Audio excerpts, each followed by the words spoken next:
Bonjour professeur, on parlera de Le Petit Poucet. Date de la publication 1967, histoire infantile, genre conte narratif et fournit un message lié au contexte social. Bon, l'histoire parle d'une famille dans la misère décide d'abandonner ses 7 enfants dans la forêt. Mais le septième garçon entend la conversation et prend des petits cailloux blancs pour pouvoir retrouver son chemin. Une fois abandonné, ses frères et lui rentrent chez eux grâce à sa ruse de le petit poussé. Mais les parents les abandonnent encore une fois. En cherchant le chemin, ils arrivent chez un ogre et demandent à sa femme de le cacher pour ne pas se faire tuer. Le petit poussé échange les couronnes de 7 fils de l'ogre avec les 7 bonnets que le garçon posa. Peu de temps après, l'ogre vient trancher la gorge de ses filles. On pensa que c'était les 7 frères. Le petit dernier demande à l'ogresse de lui donner toutes ses richesses pour lui faire croire qu'il offrit aux voleurs qui ont capturé l'ogre. On inventa ses ruses. Elle vole toutes les richesses de l'ogre ainsi que ses bottes de ses loués. Il a également travaillé avec le roi autant que messager et après avoir accumulé beaucoup d'argent, le petit poussé rentre alors chez lui avec ses frères et avec beaucoup d'argent et finalement il rend sa famille très heureuse. Grâce à sa ruse, ils sont très riches. On va parler sur l'image de couverture des livres. La première, la principale, est très minimaliste, mais aussi nous comprenons qu'elle est élaborée de cette manière en raison d'être une adaptation très moderne. Et comme image principale, nous avons les parents de Le Petit Poucet. Nous pensons que cette image est très représentative pour la situation économique de la famille. Mais nous pensons aussi qu'il aurait pu être mieux à la place de cette image. On pouvait trouver une image plus généralisée de l'histoire avec tous les personnages ou du moins avec les personnages principaux. On ne s'afflige pas d'avoir beaucoup d'enfants quand ils sont tout beaux, bien faits et bien grands et dans un extérieur qui brille. Nous avons choisi cette phrase parce que c'est le plus important de l'histoire. Nous pensons qu'il représente le sens de petit poussé parce que malgré son parent l'ont abandonné, il pensait toujours en retourner dans la maison.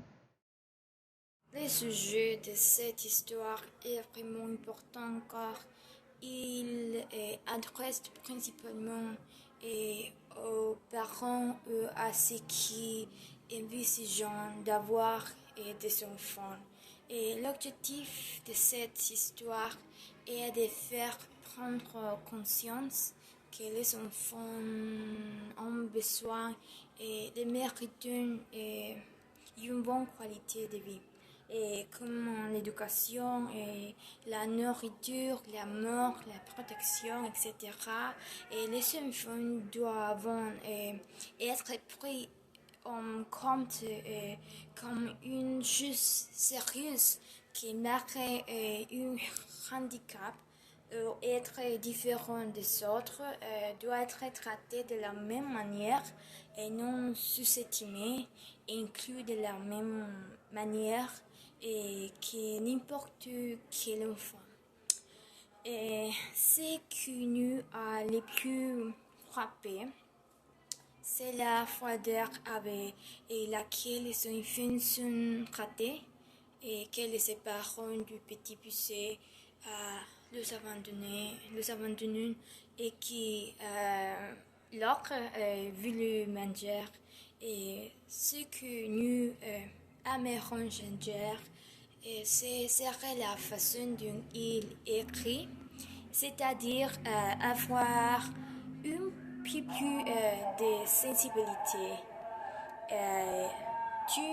tu vas mal à partir du moment où leurs parents les abandonnent, non pas une fois, mais deux fois.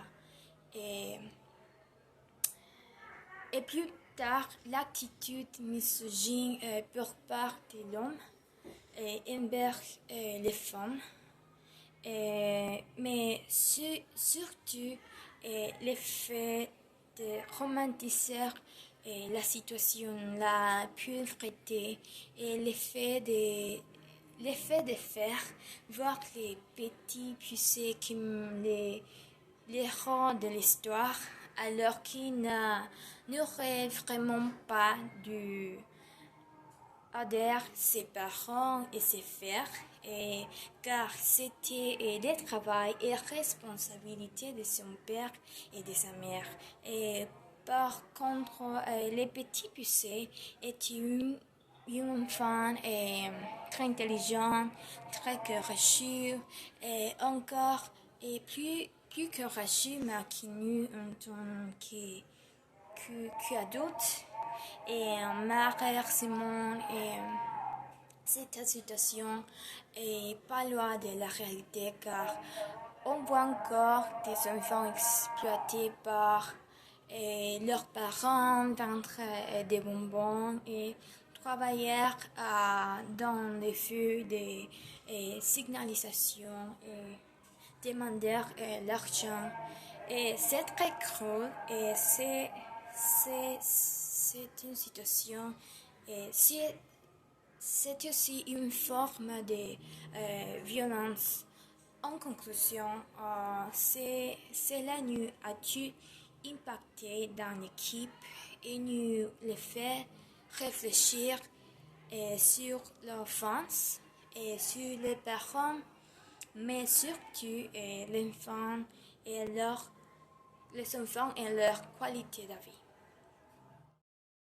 Nous pensons que Le Petit Poucet est un écrit d'aventure qui a une histoire d'autres contes de Perrault, refléter un monde quelque peu impitoyable et difficile à comprendre de nos jours, dans lequel, par exemple, les parents ont la possibilité d'abandonner les enfants pour des raisons économiques.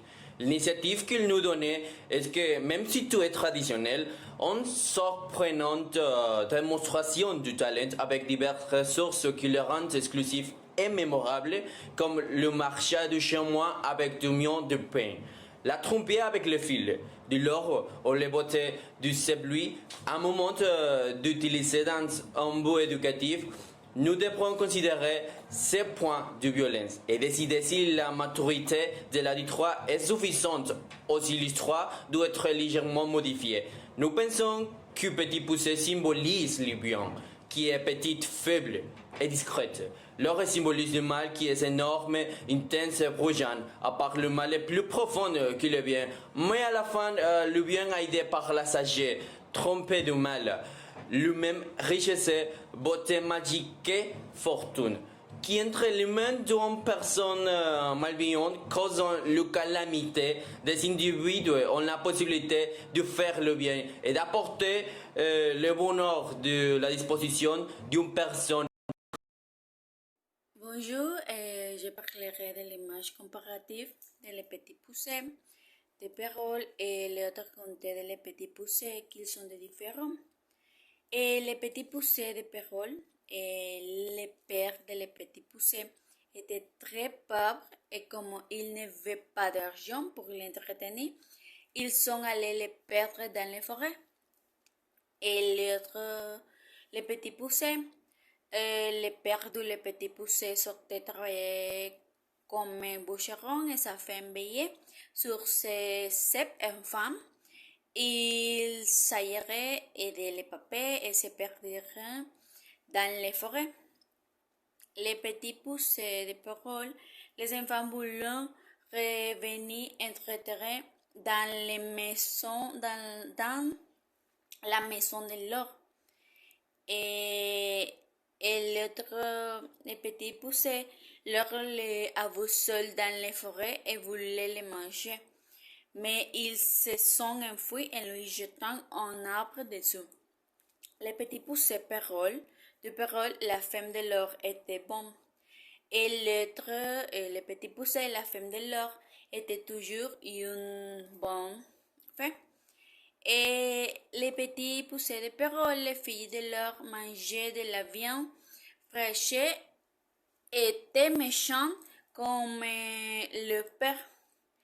Et l'autre, les filles de l'or, étaient bonnes. Et les petits et les petits poussés de parole leur a tué ses filles parce qu'ils pensaient que c'était les garçons. Et l'autre, les petits poussés leur n'a pas tué ses filles. Et les petits poussés de parole, la femme de l'or, les a cachés seul.